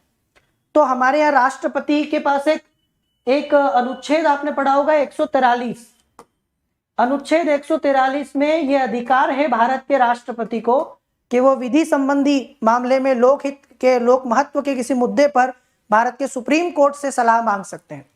तो राष्ट्रपति ने कहा कि इसका यूज करो। सुप्रीम कोर्ट से उन्होंने सलाह मांगी कि आप हमें बताओ क्या संसद को यह अधिकार है कि वो भारत के राज्य के क्षेत्र को, किसी भी हिस्से को अनुच्छेद 3 के तहत किसी दूसरे देश को दे दे साधारण बहुमत से। तो राष्ट्रपति ने सुप्रीम कोर्ट से पूछ लिया। सुप्रीम कोर्ट ने कहा कि नहीं, ऐसा नहीं हो सकता। केंद्र सरकार के ये निर्णय कि बेरूबाड़ी संघ जो है वो पाकिस्तान का नेतृत्व उस पर हो, वो उसको दे दिया जाए क्योंकि ये उसका था। इस पर एक राजनीतिक विवाद हो गया। तो राष्ट्रपति ने सुप्रीम कोर्ट से पूछा। सुप्रीम कोर्ट ने कहा कि संसद की शक्ति राज्यों की सीमा समाप्त करने और भारतीय क्षेत्र को अन्य देश को देने की नहीं है। मतलब संसद साधारण बहुमत से हमारे देश का कोई हिस्सा किसी दूसरे देश को नहीं दे सकती। साधारण बहुमत से तो कतई नहीं, फिर कैसे दें? विशेष बहुमत से पारित करो, अनुच्छेद 368 के तहत संविधान में संशोधन करो और तब आप भारत का हिस्सा किसी दूसरे देश को दे सकते हो। तो ये बेरूबाड़ी केस के नाम से 1960 का ये केस है, ये बहुत फेमस केस माना जाता है। तो हमने नवा संविधान संशोधन किया। नवा संविधान संशोधन किया 1960 में। आप पढ़ते होंगे ना जब संविधान संशोधन की लिस्ट, तो नवे संविधान संशोधन के द्वारा ये बेरूबाड़ी का जो इलाका था, ये हिस्सा था, ये पाकिस्तान को दे दिया गया, ये पाकिस्तान को स्थानांतरित कर दिया गया। दूसरी तरफ 1969 में उच्चतम न्यायालय ने व्यवस्था की कि भारत और अन्य देश के बीच में सीमा निर्धारण विवाद को हल करने के लिए संविधान संशोधन की जरूरत नहीं है। मतलब अगर सीमा विवाद है और उस सीमा विवाद को अगर आप हल कर रहे हो तो उसके लिए आपको किसी तरह का कोई विवादित क्षेत्र है और उसका विवाद आप हल कर रहे हो तो उसके लिए संविधान संशोधन नहीं करना पड़ेगा। जो इलाका सबको पता है कि आपके पास है, आपका है, वो किसी और को दोगे तो संविधान में संशोधन करना पड़ेगा। ठीक है, तो सरकार जो है ना आराम से सीमा विवाद का हल कर सकती है, उसके लिए संविधान संशोधन की जरूरत नहीं है। अभी लेटेस्ट में आप देखोगे कि 2015 में भारत ने एक 100वां संविधान संशोधन पास किया था और इस संविधान संशोधन के द्वारा हमारे पड़ोसी मुल्क बांग्लादेश के साथ में कुछ क्षेत्रों का आदान प्रदान किया। कुछ इलाके जो हमारे पास थे वो बांग्लादेश को दिए, कुछ बांग्लादेश के थे वो हमने ले लिए। तो 100वां संविधान संशोधन अधिनियम 2015 को अधिनियमित क्यों किया गया था? क्योंकि भारत द्वारा बांग्लादेश का कुछ भूभाग लिया गया, अधिग्रहण किया गया और कुछ भारत का हिस्सा था वो बांग्लादेश को दिया गया। अब इस प्रकार के हिस्से को देखो, मैं आपको बताता हूं क्या कहते हैं। इसको कहते हैं एनक्लेव। पहले मैं आपको समझा देता हूं एनक्लेव क्या होते हैं। एनक्लेव को एक प्रकार से विदेशी क्षेत्र कहते हैं। क्या कहते हैं?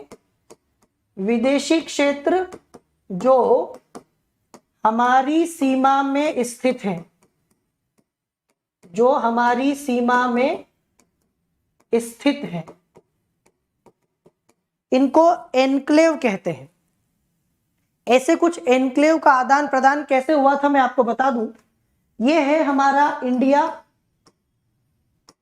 और ये है बांग्लादेश।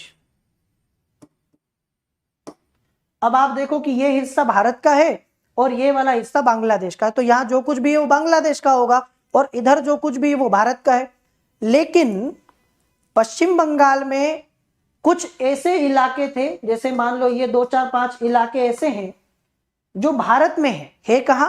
भारत में, भौगोलिक रूप से भारत में, पर भारत के नहीं है, वो बांग्लादेश के हैं। उन पर कब्जा बांग्लादेश का है, तो इन्हें एनक्लेव कहते हैं। कुछ तो ये किसके हो गए? ये बांग्लादेश के। और बांग्लादेश में कुछ इलाके ऐसे थे जो भारत के हैं। अब मुझे बताओ, ये तो बड़ी विचित्र सी बात हो गई कि मैं एक भारतीय हूं लेकिन बांग्लादेश के अंदर मेरा घर है। वैसे ही विचित्र स्थिति किसी बांग्लादेशी के साथ भी थी कि वो बांग्लादेशी है, उसके पास भारत का आईडी, वोटर आईडी, आधार कुछ भी नहीं है, वो बांग्लादेशी है लेकिन भारत में रह रहा है। तो ये एक समस्या वाली बात है ना। तो इसीलिए इन दोनों देशों ने एक समझौता किया कि जो अब ये इलाके तो उठा के दे नहीं सकते कि ये लो तुम्हारा इलाका तुम ले जाओ, हमारा हमको दे दो। तो जो इलाके भारत में हैं वो भारत के मान लिए, और जो बांग्लादेश में थे वो बांग्लादेश के हो गए। कुदरत और प्रकृति के साथ तो हम छेड़छाड़ कर नहीं सकते।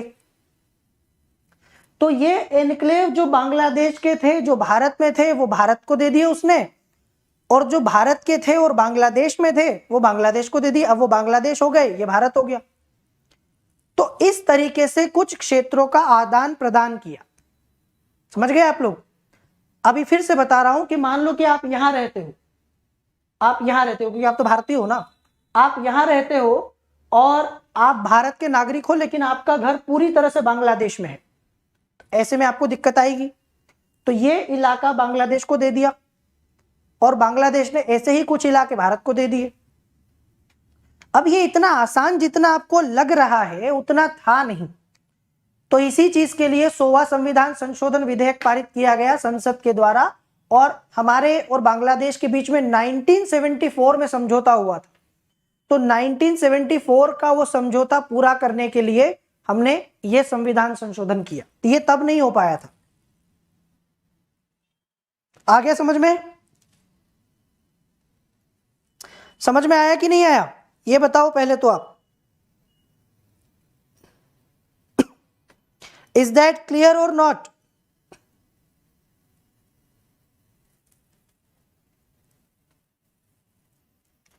ठीक है। विशेष बहुमत में भी कौन सा बहुमत? विशेष बहुमत का कौन सा बहुमत? उपस्थित और मत देने वालों का 2/3 और उस सदन की कुल सदस्य संख्या का आधे से अधिक। ये दोनों कंडीशंस पूरी करनी पड़ती है, तब जाके संविधान में संशोधन होता है। तो 100वां संविधान संशोधन अधिनियम पारित किया गया, और यह समझौते के तहत जो भारत और बांग्लादेश की सरकारों के बीच में हुआ था, हमने 111 एनक्लेव बांग्लादेश को दिए और 51 एनक्लेव बांग्लादेश ने भारत को दिए। टोटल 162 एनक्लेव का आदान प्रदान यहां पर हुआ था। अब थोड़ा सा समझ में आ रहा है आपको? भारत बांग्लादेश के बीच इसकी पृष्ठभूमि में चलें।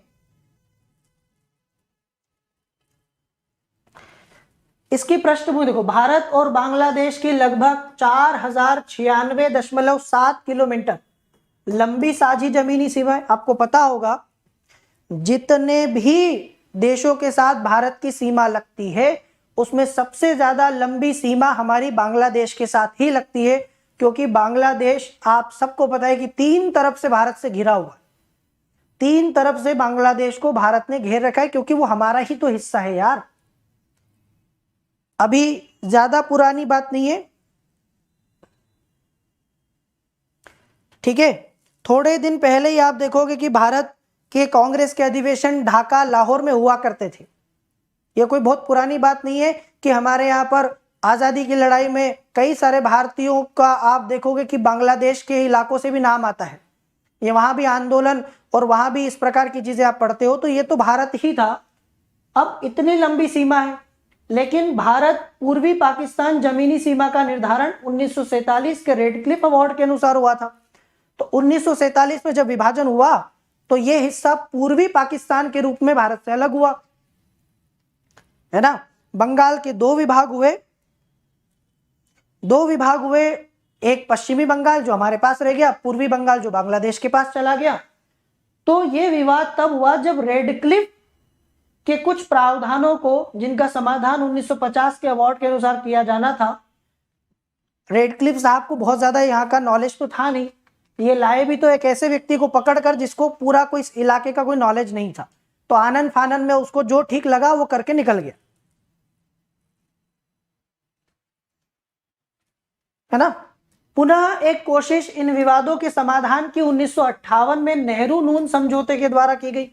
हालांकि बेरूबाड़ी यूनियन के विभाजन को सुप्रीम कोर्ट में चुनौती दी गई, और सुप्रीम कोर्ट के निर्णय के बाद नवा अधिनियम जो मैंने आपको बताया, नवे संविधान संशोधन के द्वारा बेरूबाड़ी पाकिस्तान को दे दिया। लेकिन बाकी का जो विवाद था वो सुलझाया नहीं जा सका। लगातार मुकदमेबाजी हो रही थी, लगातार राजनीतिक घटनाक्रम चेंज हो रहे थे, तो ये अधिनियम पूरी तरह से लागू नहीं हो पाया जो हमने पास किया था। तो ये विवाद चलता रहा। 16 मई 1974 को भारत और बांग्लादेश की जमीनी सीमा के सीमांकन और संबंधित मामलों के लिए दोनों देशों के साथ एक समझौता हुआ। दोनों देशों ने 1974 में एक लैंड बॉर्डर एग्रीमेंट किया कि हम इस विवाद को सुलझा लेते हैं। लेकिन आपको पता ही कि भारत में कुछ भी इतनी जल्दी नहीं होता, हमारे यहाँ पर सालों लग जाते हैं छोटी छोटी चीजों को होने में भी। इस समझौते की अभी पुष्टि नहीं की जा सकी क्योंकि यह जमीन के स्थानांतरण का मामला था और इसके लिए संविधान संशोधन की जरूरत थी। तो भारत में इतनी आसानी से संविधान संशोधन हो नहीं पा रहा था।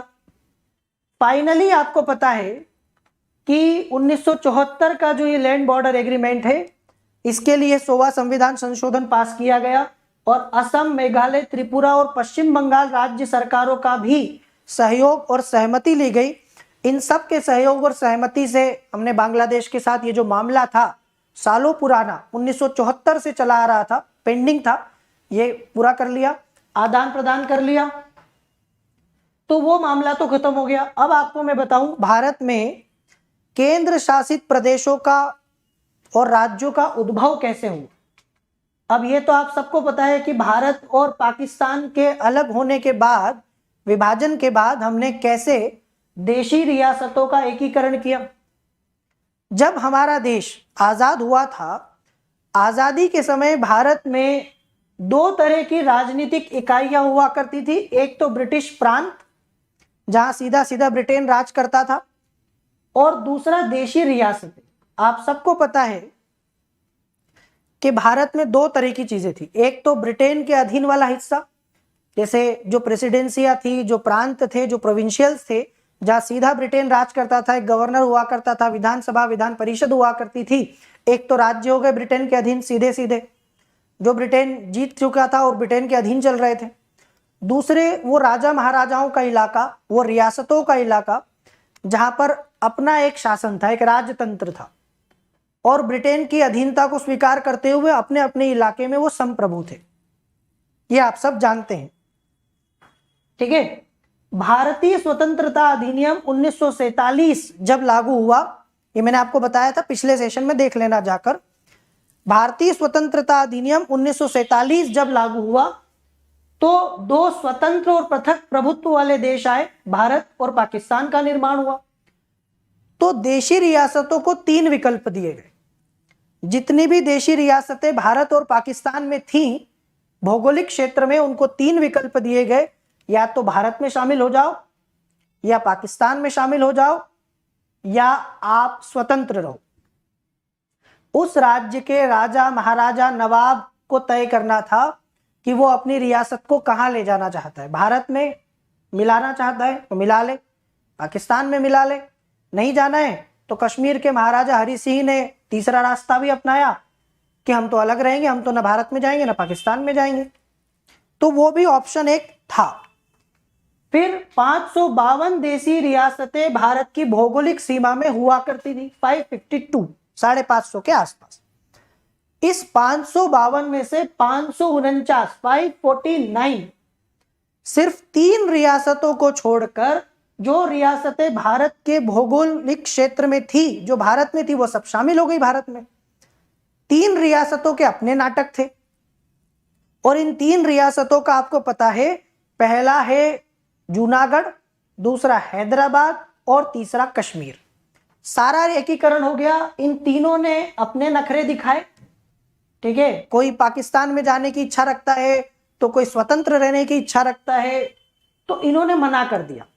हालांकि कुछ समय के बाद भारत ने इनको भी मिला लिया। हमने हैदराबाद को पुलिस कार्यवाही के द्वारा मिलाया, जूनागढ़ को जनमत संग्रह के द्वारा मिलाया, और कश्मीर को हरि सिंह के साथ में विलय पत्र के द्वारा मिला लिया। तो बाकी की 3 भी आ गई। 549 तो पहले आ गई थी, 3 और बची थी, 552 हो गई। कश्मीर, जूनागढ़ और हैदराबाद भी आ गई। जब संविधान लागू हुआ 1950 में, तो इस संविधान ने भारतीय संघ को 4 राज्यों, जो राज्य थे ना, उन सभी को 4 कैटेगरी में बांट दिया। आप ये हमेशा पढ़ते होंगे कि संविधान लागू होते समय भारत में राज्यों की 4 कैटेगरी थी। एक category A, B C D, क ख ग घ। तो 29 राज्य थे, टोटल 29। मैं आपको नाम भी बता दूं, क ख ग और घ को मिलाकर टोटल 29 राज्य थे। अब इनमें कौन सा किस राज्य को किस कैटेगरी में डाला ये भी मैं आपको बता दूं कि ए में कौन था, बी में कौन था, सी में कौन था, डी में कौन था। तो भाग क ख ग घ में थे कौन आखिर? देखो, सबसे पहले भाग क, वो राज्य जहां ब्रिटिश भारत में एक गवर्नर का शासन था, जहां पर एक राज्यपाल हुआ करता था, एक गवर्नर हुआ करता था अंग्रेजों के जमाने में। जिन राज्यों में सीधे ब्रिटिश शासन के अधीन थे ये, तो ये क में चले गए। फिर ख, जहां राज्य विधानमंडल के साथ शाही शासन था, मतलब विधानमंडल भी था और शाही या किसी राजा महाराजा का शासन भी था। भाग ग में ब्रिटिश भारत के मुख्य आयुक्त के शासन वाले राज्य, मतलब जहां पर एक चीफ कमिश्नर हुआ करता था, मुख्य आयुक्त का शासन था और कुछ में शाही शासन था। इस कैटेगरी में कुल 10 राज्य थे, कुल 10 राज्य थे यहां इस सी वाली कैटेगरी में। और अकेला अंडमान और निकोबार द्वीप घ में था। तो ये हो गए कैटेगरी क ख ग घ के राज्य। 29 थे, 29 में से कुछ क में थे, कुछ ख में थे, कुछ ग में थे और अंडमान निकोबार घ में था। देखो मैं आपको एक लिस्ट बताता हूं, यहां देखो 9 और 9 18 और 10 28 और 1 29। यहां आपको क ख ग घ के 29 राज्य दिखाई दे रहे होंगे, है ना? बताऊं मैं आपको एक एक करके नाम। तो सबसे पहले भाग क में कौन थे? 9 राज्य थे, असम, बिहार, बंबई, मध्य प्रदेश, मद्रास, उड़ीसा, पंजाब, संयुक्त प्रांत, पश्चिम बंगाल, हैदराबाद, जम्मू कश्मीर, मध्य भारत, मैसूर, पटियाला, राजस्थान, सौराष्ट्र, त्रावणकोर, कोच्चि और विंध्य प्रदेश, अजमेर, भोपाल, बिलासपुर, कूच बिहार, कुर्ग, दिल्ली, हिमाचल प्रदेश, कच्छ, मणिपुर, त्रिपुरा और अंडमान निकोबार। ये त्रिपुरा कर लेना इसको। और अंडमान निकोबार द्वीप समूह घ में था। तो ये टोटल 29 राज्य थे जो क ख ग और घ में थे। अब क्या हुआ? अब ये हुआ कि जब ये देश आजाद हो गया तो आजाद होने के बाद ये मांग उठने लगी कि अब चूंकि अब भारत आजाद हो गया है तो हमारे यहां पर राज्यों का गठन भाषा के आधार पर कर दिया जाए। सभी अलग अलग भाषा बोलने वालों को अपना अपना राज्य दे दो। तेलुगु बोलने वालों का एक तेलुगु राज्य बना दो, कन्नड़ बोलने वालों का कन्नड़ राज्य बना दो, मराठी बोलने वालों का मराठी राज्य बना दो, गुजराती बोलने वालों का गुजराती राज्य बना दो। और ये मांग कोई नई नहीं थी और ये मांग कोई गलत भी नहीं थी। आजादी के पहले से ही कांग्रेस खुद भारत सरकार से ये मांग कर रही थी, अंग्रेजों से ये मांग कर रही थी कि भारत में भाषा के आधार पर राज्यों का गठन करो। कांग्रेस खुद बहुत सालों तक मांग करती रही, चाहती भी थी कि भारत में राज्यों का गठन भाषा के आधार पर। लेकिन जब आजादी हुई तो विभाजन जैसा जो मामला घटा, एक नासूर, एक घाव, और उससे हमने सबक लिया। क्योंकि भारत के टुकड़े हुए थे, विभाजन हुआ था, तो हमने कसम खाई कि आज के बाद कभी भी इस देश का विभाजन नहीं होने देंगे, भविष्य में अखंड भारत रखेंगे अब। तो फिर विचार पलट गए। कुछ लोगों ने कांग्रेस से कहा कि अब आजाद हो गए हो तो अब भाषा के आधार पर राज्य दे दो। उन्हें उम्मीद थी कि कांग्रेस कहेगी हाँ बिल्कुल ये लो, आपके लिए तैयार रखा है, ले जाओ। लेकिन ऐसा हुआ नहीं। कांग्रेस का जो रवैया था अनएक्सपेक्टेड था, मना कर दिया, नहीं भाषा के आधार पर राज्य नहीं बनाएंगे। लेकिन मांग थी कि नहीं, भाषा के आधार पर राज्य चाहिए। तो फिर एक समिति, एक आयोग का गठन किया गया। एस.के. धर का नाम सुना होगा आपने। एस.के. धर की अध्यक्षता में आयोग बनाया गया और उनको बोला गया कि आप हमें इतना बता दो बस कि क्या भारत में भाषा के आधार पर राज्यों का गठन कर सकते हैं? बस इतना बता दो, क्या ये सही रहेगा? तो उन्होंने क्या किया, जून 1948 में भारत सरकार ने एसके धर की अध्यक्षता में एक भाषाई प्रांत आयोग की नियुक्ति की और इस आयोग को यह बताना था कि क्या भारत में राज्यों का गठन भाषा के आधार पर हो सकता है।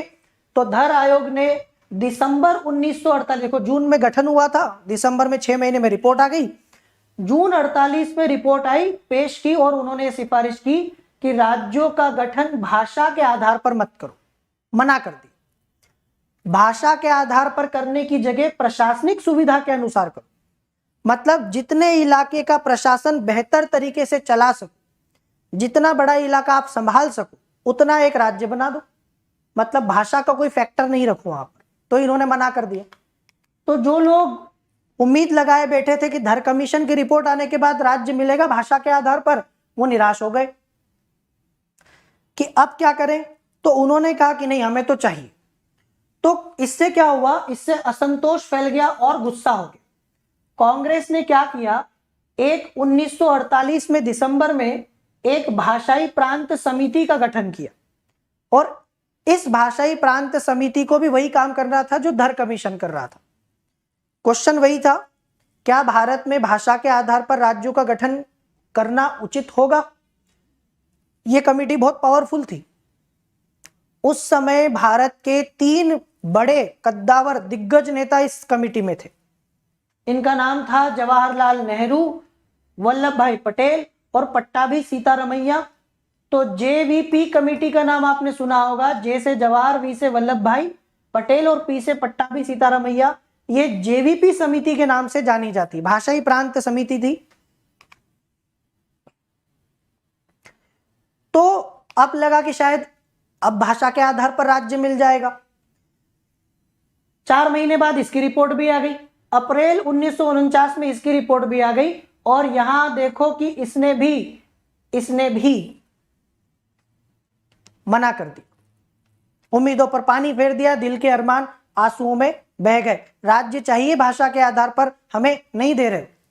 तो इसने भी अस्वीकार कर दिया और इन्होंने भी कहा कि राज्यों के पुनर्गठन का आधार भाषा नहीं होनी चाहिए। ये नहीं लिखना भूल गए, मतलब भाषा के आधार पर आप राज्य नहीं बना सकते, क्योंकि ऐसे क्या होगा, ऐसे तो भारत में हर भाषा का अपना एक राज्य हो जाएगा, तो वो दूसरे भाषा वालों के साथ द्वेष करेंगे, दूसरे भाषा वालों के साथ में लड़ेंगे और आपस में एकता और अखंडता बाधित होगी। हालांकि अक्टूबर 1953 में एक गजब हो गया। गजब ये हो गया कि भारत सरकार जो अभी तक मना कर रही थी कि नहीं नहीं नहीं नहीं नहीं नहीं नहीं करेंगे, उन्होंने भाषा के आधार पर एक राज्य बना दिया, आंध्र प्रदेश। तेलुगु बोलने वाले लोगों को मद्रास से अलग किया और उनको एक राज्य दे दिया अपना आंध्र प्रदेश के नाम से, जहां तेलुगु भाषा बोलने वाले लोग रहते थे। पर ऐसा क्यों किया सरकार ने? सरकार ने ऐसा इसलिए किया क्योंकि सरकार बहुत दबाव में आ गई, बहुत दबाव में थी। उस समय हिंसक हो गया आंदोलन। अभी तक आंदोलन खाली ऐसे ही था, हाँ दे दो दे दो दे दो, फिर भूख हड़ताल शुरू हो गई और एक कांग्रेसी कार्यकर्ता मर भी गए, पोट्टी श्रीरामुलु। तो इसके बाद में 1953 में सरकार ने भाषा के आधार पर भारत के पहले राज्य का गठन किया, जब मद्रास से तेलुगु बोलने वाले लोगों को अलग किया और आंध्र प्रदेश का गठन किया। इसके लिए लेकिन इतना आसान नहीं था। एक लंबा विरोध आंदोलन हुआ और 56 दिनों की भूख हड़ताल के बाद एक कांग्रेसी कार्यकर्ता, गांधीवादी व्यक्ति पोट्टी श्रीरामुलु का निधन हो गया। इनके मरने के बाद मामला बिगड़ गया और तब लगा सरकार को कि अब हमारे हाथ से बात निकल चुकी है, हमें एक भाषा के आधार पर राज्य बनाना पड़ेगा। पर फिर वही है कि जब एक राज्य बना दिया तो दूसरों ने कहा कि हमने क्या पाप किए, हमने क्या गुनाह किए। जब आप तेलुगु भाषा बोलने वालों को अपना राज्य दे सकते हो तो हमारी भाषा वालों को हमारा राज्य क्यों नहीं दे सकते? तो इसके बाद में क्या हुआ, इसके बाद में सरकार ने कहा ठीक है अब सबको दे देते हैं। उन्होंने एक और आयोग बनाया, फजल अली आयोग। इसे फजल अली राज्य पुनर्गठन आयोग के नाम से भी जानते हैं। आंध्र प्रदेश के निर्माण से अन्य क्षेत्रों से भी मांग उठने लगी कि भाषा के आधार पर राज्य दे दो। ठीक है, इसके कारण भारत सरकार को दिसंबर 1953 की बात है, एक 3 सदस्यीय स्टेट रीऑर्गेनाइजेशन कमीशन का गठन करना पड़ा। एक राज्य पुनर्गठन आयोग का गठन किया जिसके अध्यक्ष थे फजल अली। इसीलिए इस आयोग को फजल अली राज्य पुनर्गठन आयोग भी कहा जाता है। इसके 2 और सदस्य थे, टोटल 3 लोगों का आयोग था। 2 लोग और कौन थे? एक नाम है के.एम. पणिक्कर का और दूसरा नाम है हृदयनाथ कुंजरू, एच.एन. कुंजरू। 2 लोग और है, एच.एन. कुंजरू, के.एम. पणिक्कर। तो ये टोटल 3 लोगों का आयोग। फजल अली आयोग की रिपोर्ट आ गई 1955 में। 1955 में फजल अली आयोग की रिपोर्ट आई और पहली बार व्यापक रूप से स्वीकार किया गया कि राज्यों के पुनर्गठन में भाषा को मुख्य आधार बनाया जाना चाहिए। मतलब आप अब वो ग्रीन सिग्नल मिलने वाली बात थी कि भाषा के आधार पर राज्यों का पुनर्गठन कर दो। लेकिन इन्होंने एक बात बोली थी कि एक भाषा एक राज्य मत रखना। मतलब ऐसा ना हो कि आप उस राज्य में उस भाषा बोलने वालों को ही रखो, बाहर वालों को ना रखो। मतलब मुझे मराठी नहीं आती तो मैं महाराष्ट्र में नहीं रह सकता, ऐसा नहीं है। एक भाषा एक राज्य नहीं होना चाहिए। ठीक है, लेकिन इसने एक राज्य एक भाषा के सिद्धांत को अस्वीकार कर दिया। इसका मत था कि किसी भी राजनीतिक इकाई के पुनर्निर्धारण में भारत की एकता को हमेशा ध्यान में रखना चाहिए। तो इस प्रकार से फजल अली आयोग की रिपोर्ट आई। भारत में ये एक नया इतिहास हो गया। यहां इस समिति ने किसी राज्य पुनर्गठन योजना के लिए 4 बड़े कारकों की पहचान की कि ये 4 कारक पूरा हो तो कोई राज्य बनाना होगा। 1, देश की एकता, सुरक्षा, अनुरक्षण, संरक्षण, भाषाई और सांस्कृतिक एकरूपता, वित्तीय, आर्थिक और प्रशासनिक तर्क, और प्रत्येक राज्य और पूरे देश में लोगों के कल्याण की योजना और इसका संवर्धन। ये 4 बिंदुओं को ध्यान में रखना है आपको राज्य पुनर्गठन करते समय। आयोग ने सलाह दी कि मूल संविधान के अंतर्गत 4 आयामी राज्यों और क्षेत्रों के वर्गीकरण को समाप्त कर दिया जाए। मतलब जो A, B, C और D कैटेगरी में राज्य बटे हुए थे, इसको खत्म करो। फजल अली आयोग ने कहा ABCD वाला खेल बहुत खेल लिया, अब ABCD वाला खेल बंद कर दो। समझ रहे हो आप?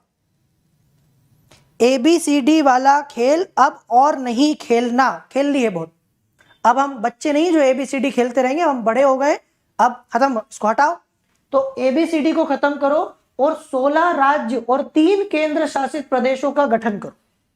इन्होंने कहा था 16 राज्य 3 केंद्र शासित प्रदेश, हमने किए 14 राज्य 6 केंद्र शासित प्रदेश। भारत सरकार ने बहुत कम परिवर्तनों के साथ फजल अली आयोग की सिफारिशों को स्वीकार कर लिया। 1956 में कुछ ऐसा हो गया भारत, जहां मैंने अभी आपको बताया था ना ABCD, अब आगे बढ़ गए ABCD से। 7वां संविधान संशोधन किया गया 1956 में, ABCD वाला मामला खत्म कर दिया गया और भारत में ये 14 नए राज्य आए। आंध्र प्रदेश, ये पहले से ही आपको पता है गठित हुआ था। असम, बिहार, बंबई, जम्मू कश्मीर, तब बंबई हुआ करता था, गुजरात नहीं था। 1960 में बंबई से गुजरात अलग किया गया और बंबई को महाराष्ट्र बना दिया गया। फिर केरल, मध्य प्रदेश, 1956 में 1 नवंबर को इसका गठन हुआ। मद्रास, तब ये मद्रास के नाम से जाना जाता था, तमिलनाडु के नाम से नहीं जाना जाता था। मैसूर, तब ये कर्नाटक नहीं था, मैसूर था। उड़ीसा, पंजाब, बाद में इसे हरियाणा अलग किया गया। राजस्थान, उत्तर प्रदेश, पश्चिम बंगाल, ये 14 राज्य भारत में उस समय बने और 6 केंद्र शासित प्रदेश थे, जिसमें से अंडमान निकोबार द्वीप समूह आज भी यूनियन टेरिटरी है, दिल्ली आज भी यूनियन टेरिटरी है, हिमाचल प्रदेश इसको राज्य बना दिया गया बाद में, लक्षद्वीप ये आज भी यूनियन टेरिटरी है, लक्षद्वीप के नाम से आप जानते हो। लक्कादीव, मिनिकॉय, अमीन दीव, मणिपुर राज्य बन गया, त्रिपुरा राज्य बन गया। तो ये 1956 की स्थिति है जब भारत में 14 राज्य और 6 केंद्र शासित प्रदेशों का गठन हुआ था। ठीक है, तो आप सभी लोगों को यहां तक समझ में आ गया होगा।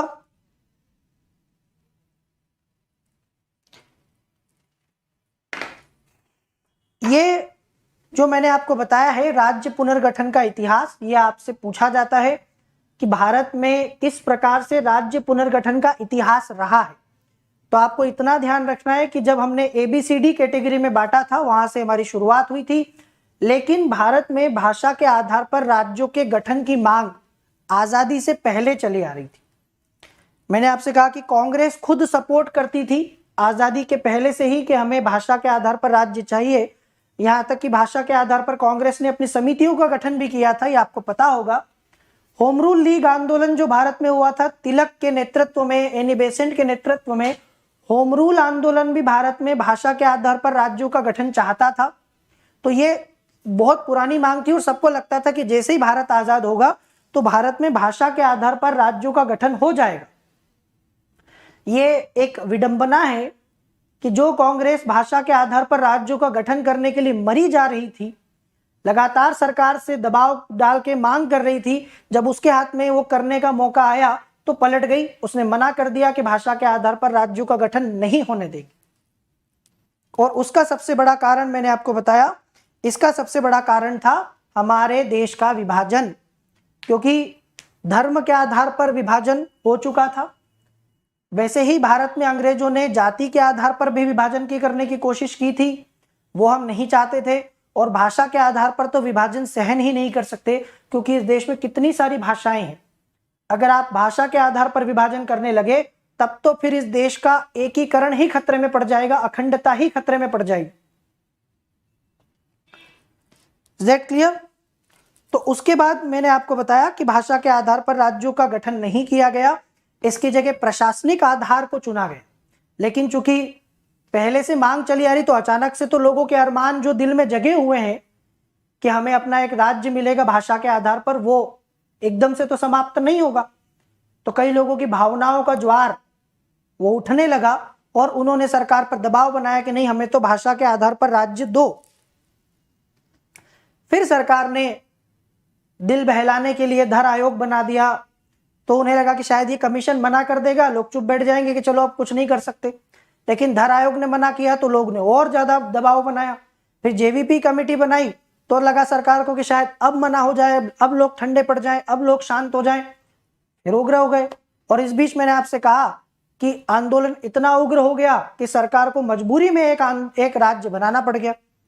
फिर राज्य पुनर्गठन आयोग का गठन हुआ फजल अली की अध्यक्षता में, और तब जाके भारत में राज्यों का भाषा के आधार पर गठन का जो रास्ता है वो क्लियर हो गया, वो साफ हो गया। आगे जाकर भारत में भाषा के आधार पर राज्य बने, ये आपको पता है, जैसे गुजरात गुजराती, महाराष्ट्र मराठी, कर्नाटक कन्नड़, केरल मलयालम, तमिलनाडु तमिल, ये आप देखते हो। उड़ीसा में उड़िया बोली जाती है, पंजाब में पंजाबी बोली जाती है।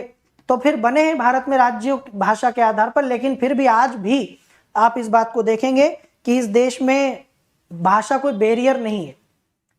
अनुच्छेद 19 आपको ये स्वतंत्रता देता है कि आप भारत के किसी भी भाग में निवास कर सकते हैं, घूमने जा सकते हैं, विचरण कर सकते हैं, भले ही आपको वहां की भाषा आती हो या नहीं आती हो। मतलब भाषा के आधार पर जो विभेद है उसका प्रतिषेध भी साथ साथ किया गया है। तो ऐसा नहीं है कि आप राज्य बना दिए तो भारत की अखंडता को अब खतरा हो जाएगा। ठीक है, तो ये आपको मैंने 1956 तक का मामला बताया। इसके आगे हम अगली क्लासेस में कंप्लीट करेंगे, इसको आप देखते रहिएगा लगातार। लाइक करना ना भूलें। मैं एक बात हमेशा देख रहा हूं बहुत दिनों से कि बहुत सारे बच्चे सेशन देखते हैं लेकिन आप लोग लाइक नहीं करते। आप पता नहीं क्यों कंजूसी करते हैं। अगर आपको अच्छा लगता है, फायदा आपको इस सेशन से मिल रहा है, तो इसको लाइक करने में कुछ भी समय नहीं लगता और दूसरे लोगों के साथ शेयर किया कीजिए। इस सीरीज को आप जितने लोगों के साथ शेयर करोगे ना, उतने लोगों का फायदा होगा। कम से कम ऐसे लोग जो कहीं दूर दराज के गाँव में या कहीं ऐसी जगह पढ़ रहे हैं जहाँ संसाधन नहीं है, कोई गाइड करने वाला नहीं, कोई बताने वाला नहीं है, या उनके पास पैसा नहीं है, उनको बहुत फायदा होगा, क्योंकि ये निःशुल्क सीरीज है, इसमें कोई पैसा तो लगना नहीं है। तो आप इसको शेयर करके थोड़ा सा एक समाज सेवा टाइप का काम भी कर सकते हैं, एक सोशल सर्विस है अपने आप में। ठीक है, तो हम लोग फिर मिलेंगे। ये मेरा रेफरल कोड है CK Live। अगर आपको अनअकैडमी का प्लस सब्सक्रिप्शन लेना है तो आज बहुत बढ़िया शुभ मुहूर्त है, इसलिए क्योंकि आज आपको 1 साल या उससे ज्यादा के सब्सक्रिप्शन पर 6 महीने का सब्सक्रिप्शन फ्री मिल रहा है। ये 26 जनवरी के गणतंत्र दिवस के उपलक्ष्य पर अनअकैडमी का आपको गिफ्ट था, तोहफा था। तो आप आज रात 12 बजे से पहले, अभी भी आपके पास ये ऑफर है, ये रेफरल कोड है, इसको यूज करके लोन लेना है तो लोन लेके, एक बार में पे करना है तो एक बार में पे करके, जैसा आप चाहे सब्सक्रिप्शन आप ले सकते हैं।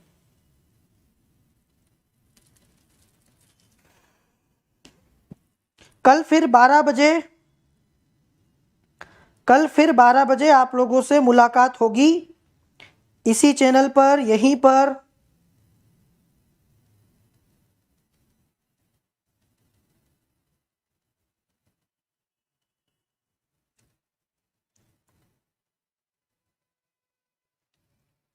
बाय बाय सभी को, टेक केयर, जय हिंद, लेट्स क्रैक इट।